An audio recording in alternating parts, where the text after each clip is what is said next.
Hi, welcome to another episode of Hot Takes with me, the Silver Fox.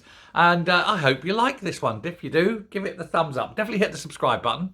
We're getting there. We're going to be nearly 17,000. We're on the way now to get 17,000. That'd be nice. See if we can do that by the end of probably not the end of this week. Certainly the end of June. Certainly we can hit that by the end of June.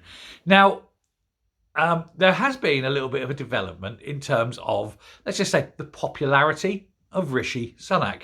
And to be honest, people talk about, how popular is he in the country and all that. Ultimately, it doesn't matter. It doesn't matter what the country thinks of Rishi Sunak. What really matters are the people of Richmond and Northallerton, his constituency. It's what do they think of this obnoxious little strange man?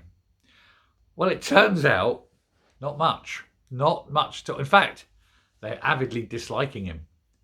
Now, come the last election, he was Chancellor, of course, and he got in and he was seen as a trustworthy Chancellor, shall we say. And he was given a huge majority, 23,000, something like that. And then, of course, he stabbed Boris in the back. He did the dirty. And Boris was gone. Then you had Liz Truss come in. Liz Truss didn't last very long at all because she wasn't the right person. And eventually they got they imposed the minority, the weird Tory MPs at Westminster imposed Rishi Sunak as leader of the party and Prime Minister on the Conservative Party and on the country. It wasn't democratic. It wasn't the will of even the Tory party members. They went totally against the Tory party members, if you remember. But they imposed him. And then since then, it's been an unmitigated disaster, culminating in what I can say is just the very, very worst decision and then follow-up actions from that decision I've ever seen in politics, leaving the D-Day commemoration early. And then arriving at the studio and blaming his late list on that thing that overran. Anyway, we all know he is deeply hated now, and that's fine. He's brought that on himself. But the people of Northallerton, they are the important ones. And so the good journalists of Yorkshire Post, I think it is, have gone to Northallerton, to Richmond and Northallerton, and have been wandering around speaking to all the good people within the constituency. And the good people of that constituency have been typical of Yorkshiremen, frank, shall we say. They've told it as it is. They've called it and said, this is what the problem is. And they've made it clear in no uncertain terms that they are deeply, deeply unhappy with Rishi Sunak, to the point that they don't want him to be their MP anymore. And that means he can't be the PM anymore. His massive majority at the 2019 election has been whittled away. The momentum, of course, is going towards Labour, but there's other people there, there's other factors. Undoubtedly, the rot started when he attacked Boris and all that.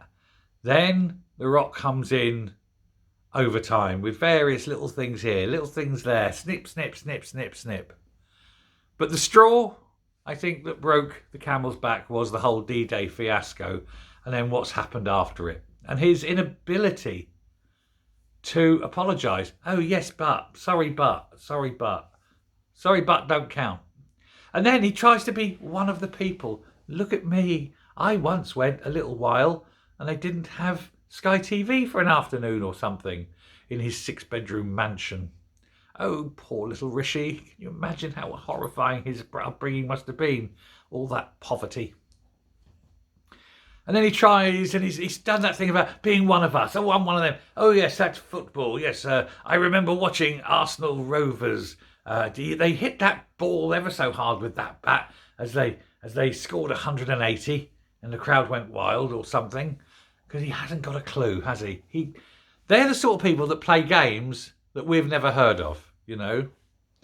But for them it's normal because they're all that up there. They're up there in the upper echelons, stratospherically high. We plebs are down here on the ground, grovelling from the leavings of their table.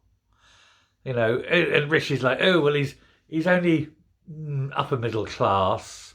I suppose he'll do, but no below, nothing below upper middle class. You know, he's one of them. Up his own arse. Doesn't take much to get up though. He's only 3 foot from the ground, isn't it? Is it that? About that? No. About 2.5 from the ground, isn't it? Anyway. So he's in deep trouble. He may lose his seat as we go, but he's not alone. Liz Truss of all people, she's out banging the pavements, knocking on doors, pounding out, throwing leaflets left, right and centre. She's another one, knows she's deeply, deeply in trouble. They all are. But you mean, they showed the picture earlier of Liz Truss, and she's out, and she said, I've been on the knock and everything, banging doors. She said every day for 9 days now. This is a woman who is in dire need of a job. What's she going to do? I'm not sure. Did she ever actually have a job outside of politics? I'm not sure. But she might have to get another one. Or will she? No, she's going to be bumped up. She was the PM for a while. She'll get a bump up to the House of Lords. She'll be all right, Jack, sitting there on her little stipend for the rest of her life. She won't need to work, will she? But that's how it is. But here's the thing. If it is as bad as it is, and all these people go, and you're left with, say, 37, that's sort of current polling, 37 MPs. You won't have heard of most of them. Who's going to become the new leader? It's going to be, you'll be sitting here 3 weeks today. 3 weeks today, you'll be sitting there going, they're announcing the new leader of the Tory party. You're like, who the hell's that? Never heard of him. Or, who knows? Be some complete stranger from, middle of nowhere.